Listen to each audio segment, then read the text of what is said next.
ፌብሩዋሪ 11 1990 ዓ.ም በደቡብ አፍሪካ ኬፕ ታውን አቅራቢያ የሚገኘው ቪክተር ቨርስተር እስር ቤት አንድ በዕድሜ የገፋ ሰው ከእስር ቤቱ በር ወጣ። በዙሪያው በሺዎች የሚቆጠሩ ሰዎች ነበሩ። ካሜራዎች ይቀርጹ ነበር፣ ዓለም ትመለከት ነበር። ይህ ሰው ግን በዚያ ቀን ከእስር ቤት ብቻ አልወጣም ነበር። ከ27 ዓመት እስራት በኋላ ወደ ነጻነት ነበር የወጣው። ለ27 ዓመታት ያህል ሕይወቱን የወሰደበት ስርዓት የሚጠላው ሰው ነበር። ነገር ግን ከእስር ቤት ሲወጣ የመጀመሪያ ምላሹ በቀል አልነበረም፣ ጥላቻም አልነበረም። ይልቁንም አንድ የተከፋፈለች ሀገርን እንዴት አንድ ማድረግ እንደሚቻል ማሰብ ጀመረ። ይህ ሰው ኔልሰን ማንዴላ ነበር። ታሪኩ የሚጀምረው ጁላይ 18 1918 ዓ.ም በደቡብ አፍሪካ ምስራቃዊ ኬፕ ክፍል በምቬዞ መንደር ነው። እዚያ አንድ ልጅ ተወለደ። የትውልድ ስሙ ሮሊህላላ ማንዴላ። ሮሊህላላ በኮሳ ቋንቋ በቀላሉ ሊተረጎም የሚችለው የችግር ፈጣሪ ወይም የዛፍ ቅርንጫፍ የሚጎተት የሚል ትርጉም አለው።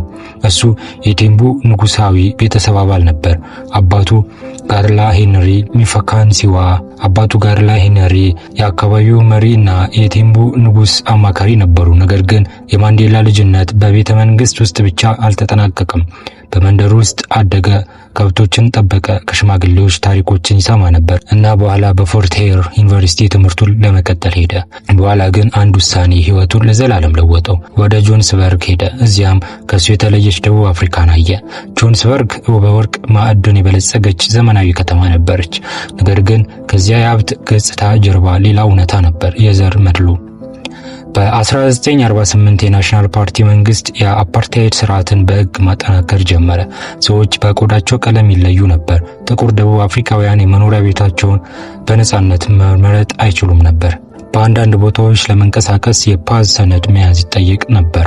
ህጉ አንድ ሰው ከመሆኑ በፊት በቆዳው ቀለም ይፈረድበት ነበር። ማንዴላ ይህን ማየት ብቻ አልፈለገም። በ1944 ከአፍሪካ ብሔራዊ ኮንግረስ ANC ጋር በመቀላቀል የዘር መድሎን መቃወም ጀመረ። ከኦሊቨር ታምቦና ከዋልተር ሲስሉ ጋር በመሆን ANC ዩዝ ሊግን በ1944 ለመመስረት አስተዋጽኦ አደረገ። በመጀመሪያ የትግሉ መንገድ ሰላማዊ ነበር። ማንዴላና ባልደረቦቹ የእምቢተኝነት ዘመቻውን፣ የአድማ ጥሪዎችንና የሰላማዊ ተቃውሞዎችን ተጠቀሙ። ግን መንግስት የተቃውሞውን በኃይል ለመጨፍለቅ ሞከረ። ከዚህ በኋላ የመጣው ክስተት የማንዴላን አስተሳሰብ በጥልቀት ለወጠው። ማርች 21 ቀን በ1960 በሻርፒል ከተማ ብዙ ሰዎች የፓዝ ህጎችን በመቃወም በሰላማዊ ሰልፍ ተሰበሰቡ። ፖሊስ ተኩስ ከፈተ። 69 ሰዎች ተገደሉ፣ ብዙዎቹም ቆሰሉ። የኤንሲ ላይ እገዳ ተጣለ። ሰላማዊ የትግል መንገድ በመንግስት ኃይል ሲዘጋ ማንዴላና የትግሉ መሪዎች ሌላ መንገድ መፈለግ ጀመሩ። በ1961 ኡንኩንቱ ዊስዊዜ የሀገር ጦር ወይም ሱፐር ኦፍ ዘ ናሽን የሚባለው የትጥቅ ትግል ክንፍ ተመሰረተ። ማንዴላ ድርጅቱ የመጀመሪያ የትግል መሪ ሆነ። እሱ ግን በዚህ ጊዜ ከህግ ውጭ እየተፈለገ ነበር። ማንዴላ በድብቅ መንቀሳቀስ ጀመረ። የደህንነት ኃይሎችን ለማሳሳት የተለያዩ ልብሶችን ይለብስ ነበር። በዚህም ብላክ ፓምፐር የሚል ቅጽል ስም አገኘ። ግን ለዘላለም መደበቅ አልቻለም። በኦገስት 5 ቀን 1962 ተይዞ ታሰረ። በመጀመሪያ በህገ ወጥ ሁኔታ ከሀገር መውጣትና አድማ ማነሳሳት በሚሉ ክሶች ተፈረደበት። ነገር ግን ዋናው ፈተና ገና ከፊቱ ነበር። በሮቪኒያ ትሪያል እሱና ሌሎች የኤንሲ መሪዎች በስርዓቱ ላይ በተካሄደው የትጥቅ ትግል ተከሰሱ።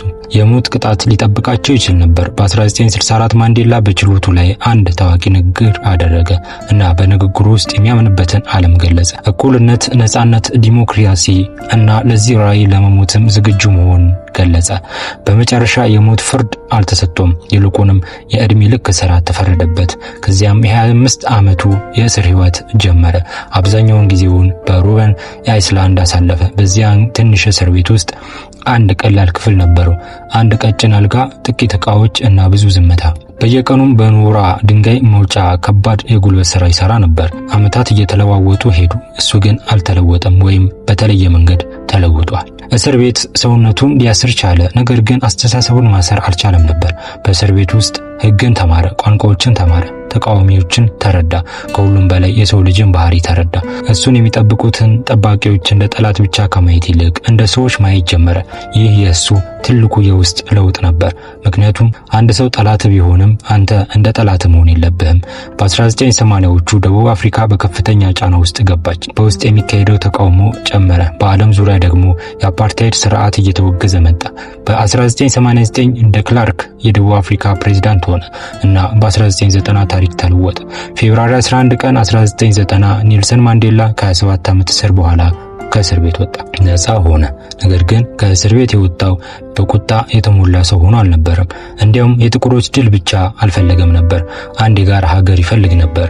ይህ በጣም ከባዱ የማንዴላ ስራ ነበር፣ ምክንያቱም ደቡብ አፍሪካ ለዓመታት በጥላቻ ተከፋፍላ ነበር። ብዙ ሰዎች በቀል ይፈልጉ ነበር። ማንዴላ ግን እርቅን መረጠ። ከደላርክ ጋር በመደራደር ሀገሪቱ ወደ ዲሞክራሲ እንድትሸጋገር አደረገ። በ1993 ማንዴላና ደ ክላርክ የኖቤል ፒስ ፕራይዝን በጋራ ተቀበሉ። ከዚያ አፕሪል 27 1994 ደቡብ አፍሪካ ለመጀመሪያ ጊዜ ሁሉም ዘር የሚሳተፍበት ዲሞክራሲያዊ ምርጫ አካሄደች። በሚሊዮኖች የሚቆጠሩ ሰዎች ለመጀመሪያ ጊዜ ድምጻቸውን ሰጡ እና በሜይ 10 1994 ኔልሰን ማንዴላ የደቡብ አፍሪካ የመጀመሪያው በሁሉም ዘር የተሳተፈበት ዲሞክራሲያዊ ምርጫ የተመረጠ ጥቁር ፕሬዝዳንት ሆነ። አንድ ጊዜ እስረኛ የነበረ ሰው አሁን የሀገር መሪ ሆኗል እና ከዚያ በኋላ ማንዴላ የሀገር መሪ ብቻ አልሆነም፣ የእርቅ ምልክት ሆነ። በ1995 ደቡብ አፍሪካ የራግቢን ወርልድ ካፕን አስተናገደች። ራግቢ በብዙ ጥቁር ደቡብ አፍሪካውያን ዘንድ የአፓርታይድ ስርዓት ጋር የተያያዘ የነጮች ምልክት ነበር። ነገር ግን ማንዴላ የስፕሪንግ ቦክን ማሊያ ለብሶ የቡድን የዋንጫ ድል ሲያስከብር ለሀገሩ አንድ ምልክት ሰጠ። ያለፈውን መርሳት ሳይሆን ከያለፈው በላይ የጋራ ወደፊት መገንባት። ማንዴላ እስረኛ ሆኖ 27 ዓመታትን አሳለፈ። ነገር ግን የእስር ቤቱ ግድግዳ ህልሙ ሊያስረው አልቻለም። እሱ የሚፈልገው አንድ ዘር ሌላውን የሚገዛበት ሀገር አልነበረም። ሁሉም ሰው እኩል የሚሆንበት ሀገር ነበር። በ1999 ከፕሬዝዳንትነት ስልጣን በፈቃዱ ለቀቀ። የስልጣን መቀመጫን እንደ የግል ንብረት አልያዘውም እና በዲሴምበር 5 2013 ኔልሰን ማንዴላ በ95 ዓመቱ ከዚህ ዓለም በሞት ተለየ። ግን እንደ አንድ ሰው ብቻ አልተሰናበተም። ታሪክ ትቶ ሄደ። አንድ ትልቅ ትምህርት ትቶ ሄደ። እውነተኛ ጥንካሬ ሌላውን መጨፍለቅ አይደለም። እውነተኛ ጥንካሬ በበቀል ላይ እድል እያለ እርቅን መምረጥ ነው።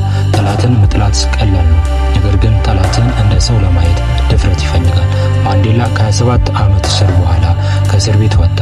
ነገር ግን ትልቁ ድሉ ከእስር ቤት መውጣቱ አልነበረም። ትልቁ ድሉ ጥላቻ ውስጥ ገብቶ ጥላቻ ሳይሆን እርቅን ይዞ መውጣቱ ነበር። ስለዚህ የማንዴላ ታሪክ አንድ የደቡብ አፍሪካዊ መሪ ታሪክ ብቻ አይደለም፣ የሰው ልጅ መንፈስ ምን ያህል ጠንካራ ሊሆን እንደሚችል የሚያሳይ ታሪክ ነው። እና ዛሬ አንድ ጥያቄ ለኛ ይተዋል።